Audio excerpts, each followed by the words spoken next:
Assalomu alaykum hurmatli obunachilar. Xudo xolasa fermer aka-ukalarimiz uchun mana shunday 150 litrli og'izli Baykel firmasiga tegishli salarkali nasosimizdan yetib kelgan. Ko'rishlar mumkin, bu juda ham sifatlariga va hamda temirlari ham juda ham baquvvat keldi. Xudo xolasa buni motori kelib turgan bo'lsa 192 blok bo'ladi. Rasxodiga kelib turgan bo'lsa 1 litrdan 1,5 litrgacha ichadi. Xo'p, statorlari bor, tortmalari ham bor. Bu yerda даже filtrlari ham bor, salarka filtri bor. Xo'p. Bundan tashqari akalar pompasiga kelib turgan bo'lsa, pompalari ham chugunovoy bo'ladi va materiallari ham juda ham zo'r baquvvat ishlangan. Xo'p akalar, buni o'ziga ham yozib qo'ygan. Mana 135 kuba suv tashlab beradi, ya'ni 135 tonna suv tashlab beradi. 15 metr balandlikka olib kelsa ham bo'ladi. 7 metrdan bemalol so'rab olaveradi akalar. Xo'p akalar, statordan akkumulyatorga kelib turgan bo'lsa, ko'ryapsizlar, katta akkumulyatordan qo'yilgan. Xo'p, ichida ham filtrlari, zugonlari, xomitlari chiqadi akalar.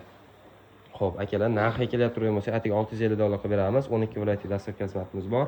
Manzilimiz Qo'qonyangi bozor. Videomiz yoqqan bo'lsa, like tugmasini bosib qo'yishni esdan chiqarsin. Pastda nomer qoldiraman. Bemalol telefon qilib xarid qilishingiz mumkin akalar.